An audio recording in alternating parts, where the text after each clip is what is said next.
Hello everyone, it's Ariana here, and welcome back. So, the title of this video is a tribute to my Cavalier. I'm going to talk for as little as possible, because I'm going to have a little tribute to my Cavalier at the end of this. Now, I know a lot of people are going to give me a lot of flack for this, and be like, this is a really stupid video to make. But, my Cavalier truly stole my heart. It's hard for, I thought it would take a lot for a car to make me fall in love, like my Nissan. I love my Nissan, but I had one before. I thought it was going to take a lot to make me fall in love with the car.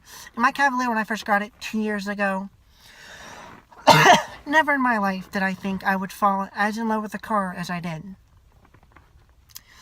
So,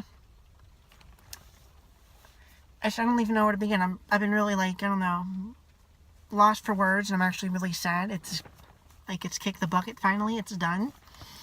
It blew a head gasket. I've dumped a lot of money into this car over the last 2 years. I got it in August of 2015. So I had about a year and a half. But anyways, still, it was a car like none other. Oh, actually, there's plenty of Cavaliers out there. They're a dime a dozen in my area. But I don't know. My Cavalier it really stole my heart. I really was sad whenever they told me it might be a head gasket, and I was like, this is probably going to be it for the car. And it was. I mean, the car stole my heart, though, for so many reasons. Not just because when you put a lot of money into something, you start to really fall in love with it. At first, I thought I was forcing myself to fall in love with it because it was my car, and I was like, I've dumped so much money into this thing, I'm probably going to have it forever. But then as time went on, I really, I don't know, I actually fell in love with the car, and it wasn't just oh, it's just a Cavalier, I love the car. No, I truly loved the car. It was a car I've had the longest. I never had a car more than a year. I've had 12 over the last 5 years. I know, it's a bit extreme, but since 2012, I've had 12 cars. Anyways, though, I don't know. The Cavalier just really, it meant a lot to me. I mean, it took me to my first few hormone appointments to get my hormones. It took me to Maryland last year for my great aunt's funeral. It took me on my road trip with Storm to Toledo, Detroit, all over New York City, Pittsburgh, Morgantown. It took us everywhere, and it ran fantastic. It got me everywhere I needed to go. I had so many memories in the car, and that's where part of my attachment was. There was a lot of sentimental value, and sentimental value never adds up to anything, but it means a lot to me. It was my dream car. Well, not really my dream car, but you all know what I'm trying to say. It was a car that I fell in love with, and I truly cherished it. That's why I put so much money into it, cosmetic-wise and mechanical-wise. But this head gasket was just a little too much for me, and it was time to finally hang up the Cavalier keys. I took the Cavalier for its final drive last Friday. I picked it up. My friends Tyler and Amber, you met them in a video last year, but they followed me to my mom's house. I had them follow me in case the Cavalier broke down. And boy, was it close. The Cavalier was in really bad shape. It has a blown head gasket, as I said, so it wouldn't hold any pressure in the antifreeze container, and a few weeks ago it popped a hole in the antifreeze container. So there was no chance of putting antifreeze in it to try to make it to Carmichael's. There was no putting cold water in it. It was just drive it. Because if I put anything in it, I was going to get shot right back out of the hole as soon as I turn the car on. So,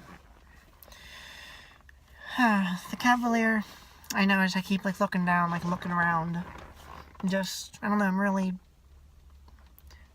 dumbfounded, if that's the word I'm looking for, and sad that it's done. I knew the day would come. It was an old car. It didn't have a ton of miles on it, but it was time to hang it up. But when I was driving it last week on its final drive to my mom's house, the car filled with smoke. It was steering me all over the road. The steering, I don't know if there was something wrong with that as well, but the steering was pulling me all over the road. I almost wrecked into a guardrail. All you saw going down the road was smoke following the car. My car was filled with smoke. I had to keep the window down to be able to freaking breathe. It was sad, and I was really sad. I pulled out my mom's driveway, and it was just like, this is where you're going to sit. Hopefully my dad, or I'm going to find a friend of mine to help me tear the car down. Like, I got to take the rims off of it. I got to tear the speakers out of it, the system out of it, the radio out of it. And I have a lot of stuff to sell. The system I'll probably put here in the Nissan. If the speakers fit, I'll put them in the Nissan as well. Radio's not going to fit in the Nissan. I'm going to sell the radio. Put some of the money from that radio toward the radio for the Nissan. And then after the radio, I get the radio for the Nissan. And whatever money I have left, I'll put that money from the old radio toward a new car. But, yeah. So, I've talked enough about the Cavalier and how sad I am about it. So, there's going to be a little tribute video here at the end. I'm going to miss you, Cavalier. You were a true dream car. Bon Voyage Cavalier. I'll never forget that car. This video probably won't score a lot of views, but I don't care. I'll make it because, like I said, I have said before, views aren't necessarily what matter to me. It's those of you who do tune into the videos. I appreciate whether it's 10 of you or 2,000 of you. I appreciate any view I get from you all. Alright, everyone, well, I'm going to get to my last video, which is my 9 months on HRT update. I will see you all in that video. Enjoy the tribute here to my Cavalier, and I'm going to miss that car. Love y'all so much. Bye. Bye.